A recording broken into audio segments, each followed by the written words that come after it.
It's a very divisive subject. I don't personally believe that you can use mushrooms strictly recreationally.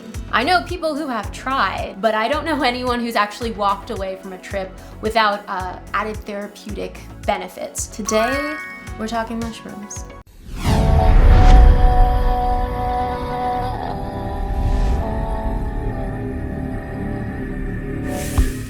Hey there, it's Chrysantilus. Welcome to the realm. Today I'm gonna share what a mushroom trip journey experience is like. This video is for educational and harm reducing purposes. I'm not promoting the use of any substances. I'm sharing my own experience with them. And of course, I encourage everyone to do their own research and be safe. So, how do mushrooms compare to other common psychedelics? Mushrooms pack a much more emotional punch than other psychedelics, like say LSD, but mushrooms are real with you in a way that acid could just be like. Acid, on the other hand, can just be the fun auntie with no kids that comes over and is like, look, I made a playlist, I made a pie, and I don't know, I made your evening. We're gonna just chill. If you tried acid before but you haven't tried mushrooms, it's about to be a very different experience. If you tried cannabis before and you're trying mushrooms, like cannabis is technically a psychedelic, but it's going to be a very different experience. Can mushrooms potentially be addictive though? Something that mushrooms can really body is their anti-addictive quality. So what I mean by this is if you have a serious journey or any journey at all, you can honestly feel like, I'm not gonna do that again for like a year. Or like, I'm not gonna do that again for months. Or, you know, you go into that stage of like, I'm full, like that was enough. Like, I'm not trying to do this next month, next week, tomorrow, you're good. So mushrooms can be filling in that way, which I really appreciate. I'm not trying to be out here tripping every day. When you take them, you can feel their sacred lineage, and I always feel like there's something to be revered and respected and, you know, held in a very honoring place.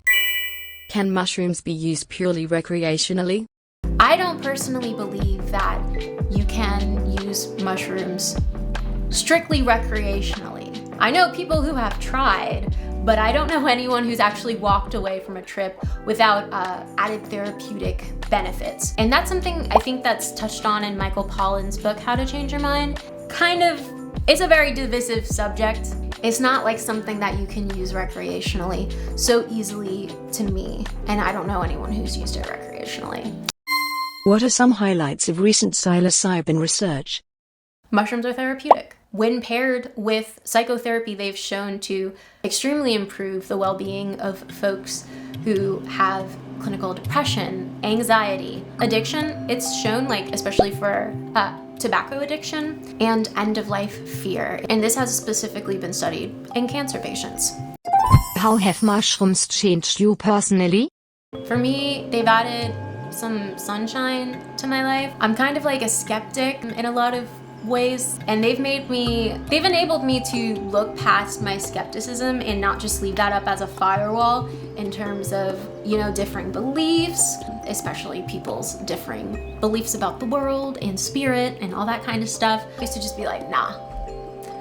But I don't do that anymore. I'm like, let me listen to what you have to say.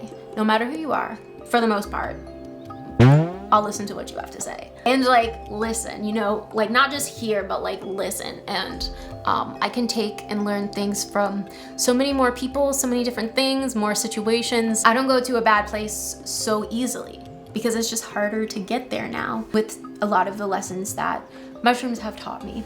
Mushrooms are life-changing. They completely changed my life, how I think about the world, the order of things, my, you know, place in society, and mushrooms have honestly reprogrammed me. I mean, I'm from the States. It's a very individualistic society. Many people argue the most individualistic society, and that's how we're all socialized.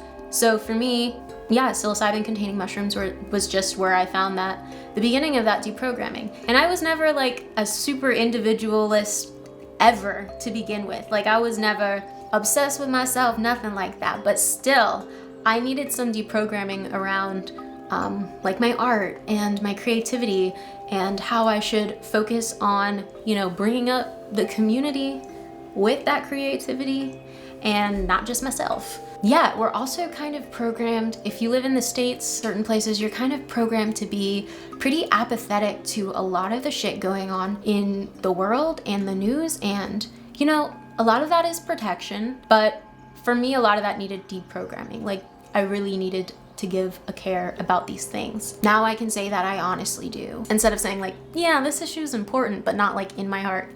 Caring about it, mushrooms will hit you in your heart. Like, mushrooms will get you to look at the rest of the world through your heart. And yeah, that's what's good.